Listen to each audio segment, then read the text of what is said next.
Assalamualaikum warahmatullahi wabarakatuh. Perkenalkan, nama saya Ferdia Maulida Zahra dengan NIM 20050097447. Saya dari kelas PTIP 2020. Di sini saya akan mempresentasikan atau menjelaskan materi tentang komponen penyusun jaringan komputer.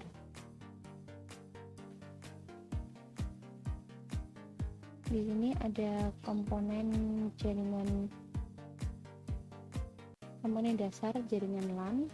Yang pertama ada software atau perangkat lunak.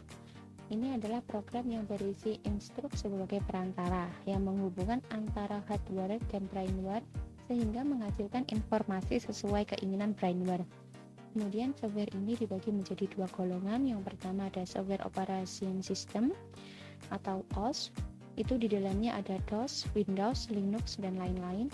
Kemudian yang kedua ada software application atau program aplikasi.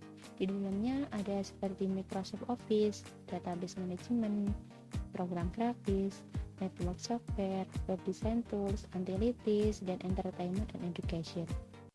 Selanjutnya yang kedua ada hardware atau perangkat keras, adalah sekumpulan komponen perangkat keras di dalam komputer yang secara fisik dapat dilihat, diraba, dan dirasakan.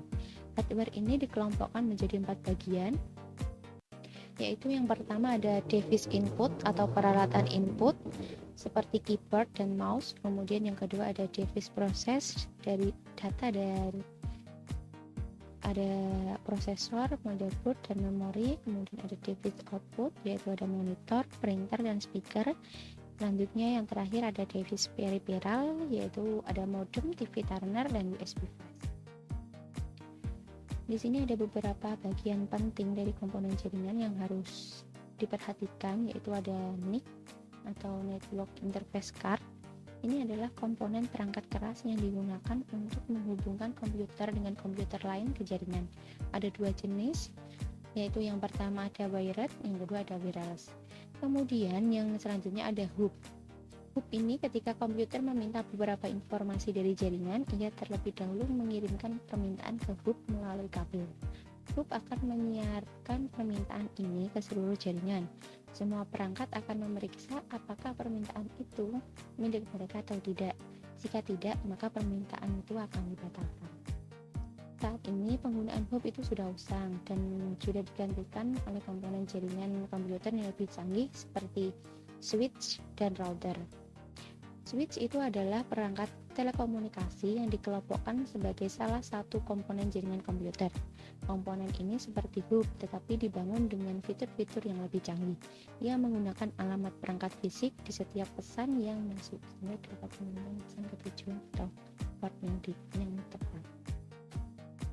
Kemudian yang kedua ada router. Router adalah perangkat keras yang digunakan untuk menghubungkan LAN dengan koneksi internet. Ini digunakan untuk menerima, menganalisis, dan meneruskan paket yang masuk ke jaringan lain. Router bekerja di layer 3. Dari mode referensi OSI, kemudian router meneruskan paket berdasarkan informasi yang tersedia di tabel routing. Kemudian ada keuntungan dari router. Yang pertama ada keamanan. Jadi informasi yang dikirim ke jaringan akan melintasi seluruh kabel. Tetapi satu-satunya perangkat tertentu yang telah ditangani dapat membaca data. Kedua ada keandalan. Jika server telah berhenti berfungsi, jaringan mati, tetapi tidak ada jaringan lain yang terpengaruh yang dilayani oleh router. Kemudian ada kinerja. Router meningkatkan kinerja ke seluruh jaringan. Misalkan ada 24 workstation dalam suatu jaringan, menghasilkan jumlah lalu lintas yang sama. Ini meningkatkan beban lalu lintas di jaringan. Kemudian router membagi jaringan tunggal menjadi 2 jaringan masing-masing dari 12 stasiun kerja, mengurangi beban lalu lintas hingga setengahnya. Kemudian ada modem. Ada beberapa jenis modem yang berbeda dalam kecepatan dan tingkat transmisi. Modem PC standar atau modem dial-up kecepatan transisi data sampai dengan 56 KB. Modem seluler digunakan di laptop yang memungkinkan untuk terhubung saat bepergian. Kemudian ada modem kabel 500 kali lebih cepat dari modem standar, dan modem DSL adalah yang paling populer. Kemudian ada kabel dan konektor. Kabel adalah salah satu cara media transmisi yang dapat mengirimkan sinyal komunikasi. Tipologi jaringan kabel menggunakan jenis kabel khusus untuk menghubungkan komputer di jaringan. Ada dua jenis kabel. Yang pertama ada kabel koaksial. Kabel ini lebih menyerupai kabel instalasi TV. Ini lebih mahal daripada kabel twisted pair, tetapi memberikan kecepatan transmisi data yang tinggi. Kemudian yang kedua ada kabel serat optik.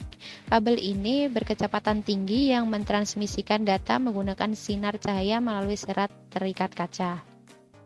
Ada di sini selanjutnya ada hub versus switch versus router. Jadi di sini hub itu di dalamnya ada physical layer, kemudian ada broadcast all part of the coalition without intelligence, kemudian ada connect some network.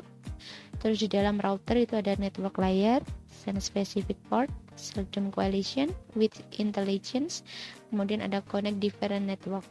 Yang selanjutnya di switch itu ada data link layer, send specific port atau unicast, kemudian ada seldom coalition, ada with intelligence, kemudian ada connect some network.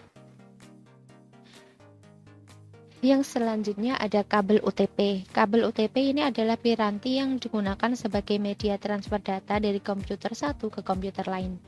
Kemudian di dalam kabel ini terdapat 8 kabel-kabel kecil yang berbeda warna yang dililit menjadi 4 pasang kabel. Kabel-kabel kecil ini saling melilit bukan tanpa alasan, melainkan memiliki fungsi sebagai eliminasi dan induksi kebocoran. Kemudian di sini ada fungsi di setiap warna kabel. Yang pertama ada orange, itu untuk media penghantar paket data. Kemudian ada orange, itu juga sama. Yang selanjutnya ada hijau, itu untuk media penghantar paket data. Putih hijau juga sama. Kemudian yang selanjutnya ada biru, yaitu biru sebagai media penghantar paket suara. Putih biru juga sama. Selanjutnya ada kategori dari kabel UTP. Kabel UTP kategori 1 itu merupakan kabel UTP dengan kualitas transmisi data yang paling rendah, yaitu hanya sebesar 1 Mbps saja. Dengan kecepatan kecil seperti itu, kabel UTP kategori ini sangat tidak cocok digunakan untuk media transmisi data antar komputer dalam jaringan. Kabel ini hanya didesain untuk komunikasi data suara analog saja, sehingga penggunaannya terbatas hanya untuk telepon saja. Kemudian kabel UTP kategori kedua ini lebih baik dari kategori yang pertama, di mana kategori ini sudah bisa melakukan transmisi suara dan data dengan kecepatan terbaiknya mencapai 4 Mbps. Kabel kategori kedua ini digunakan pada jaringan yang menghubungkan node-node di dalam jaringan dengan teknologi token ring.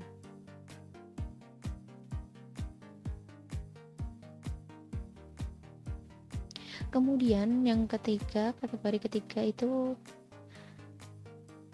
berdasarkan penggunaannya, kabel ini digunakan pada jaringan yang sama dengan kategori kedua, yaitu jaringan token ring dengan kemampuan transmisi data dan suara.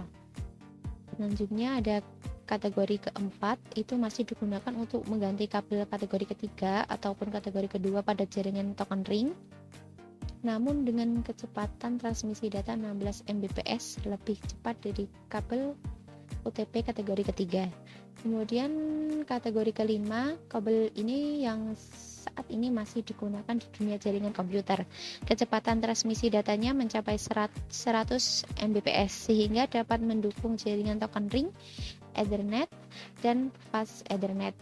Bahkan support untuk gigabit Ethernet. Selain kecepatan transmisinya yang dapat mendukung jaringan modern seperti saat ini, kabel UTP kategori kelima ini juga lebih murah dari jenis kabel serat optik. Hanya saja kecepatannya 1 Gbps itu untuk jarak di bawah 100 meter. Kemudian ada kategori keenam. Untuk kategori ini dengan kecepatan transmisi data 1 Gbps dan frekuensi 200 MHz. Lebih tinggi dari kategori kelima, lebih cocok digunakan untuk jaringan Gigabit Ethernet ketimbang kabel kategori kelima. Yang selanjutnya di sini ada jenis kabel UTP. Yang pertama ada kabel UTP jenis straight draw.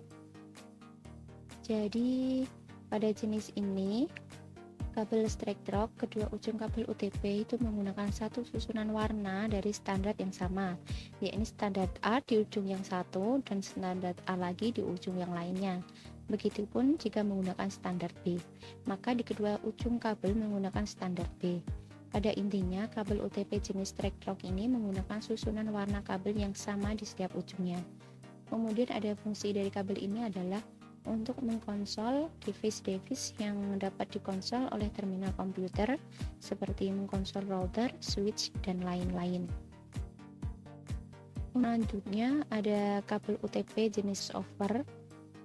Jenis kabel crossover ini di kedua ujungnya menggunakan dua standar yang berbeda, yakni ada standar A dan standar B, sehingga pada setiap ujungnya itu memiliki susunan warna yang berbeda pula. Kemudian susunan dari kabel crossover ini dapat dilihat pada gambar tersebut. Kemudian fungsinya yaitu menghubungkan device yang sama. Kemudian di sini ada kabel cross. Kabel cross itu digunakan untuk menghubungkan komputer dengan komputer, kemudian menghubungkan switch dengan switch, terus menghubungkan hub dengan hub, dan menghubungkan router dengan router. Ini adalah tipe susunan dari kabel crossover.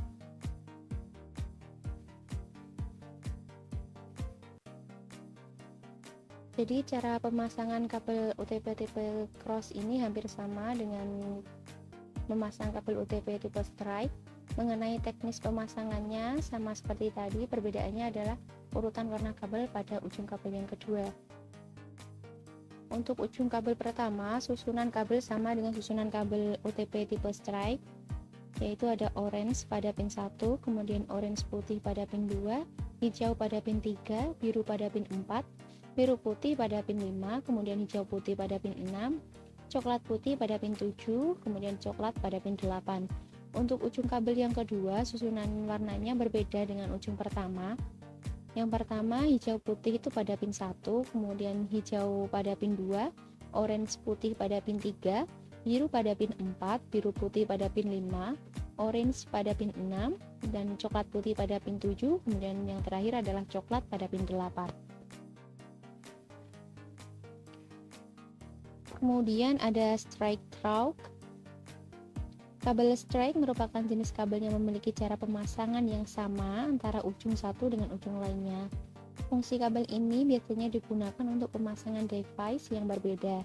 Kabel tipe ini paling banyak digunakan sampai saat ini karena fungsinya. Kemudian di sini ada contoh penggunaan dari kabel straight. Yang pertama, menghubungkan komputer dengan switch jaringan, kemudian menghubungkan komputer dengan hub jaringan, menghubungkan komputer dengan router jaringan, menghubungkan komputer dengan LAN, menghubungkan switch dengan hub jaringan, yang terakhir adalah menghubungkan switch dengan router jaringan. Kemudian di sini ada susunan dari straight draw. Pada gambar ini terlihat bahwa pada kabel pertama itu adalah warna orange putih itu pada pin 1, kemudian orange pada pin 2, kemudian hijau putih pada pin 3, biru pada pin 4, putih biru itu pada pin 5, hijau pada pin 6, coklat putih pada pin 7, dan coklat pada pin 8. Kemudian ada perbedaan kabel straight dan cross. Perbedaan kabel straight dan cross paling mudah membedakan antara kabel straight dan crossover adalah urutan warnanya. Untuk kabel cross ada beberapa urutan warna dari kabel straight yang dibalik. Kemudian kekurangan dan kelebihan dari kabel UTP. Kelebihan kabel UTP yaitu dari harganya, kabel UTP itu lebih cenderung murah dari kabel-kabel jaringan lain. Kemudian yang kedua, mudah dalam perakitan atau instalasi menjadi kabel jaringan. Yang ketiga, itu bersifat fleksibel karena ukuran kabel UTP yang relatif kecil. Yang keempat, kecepatan transfer data antar host cukup cepat. Kemudian ada pun kekurangan dari kabel UTP, yaitu yang pertama, rentan terhadap interferensi gelombang elektromagnetik. Yang kedua, jarak jangkauan terbaiknya hanya di bawah 100 meter. Jadi sekian penjelasan materi dari saya. Apabila ada kesalahan, ya mohon maaf, dan wassalamualaikum warahmatullahi wabarakatuh.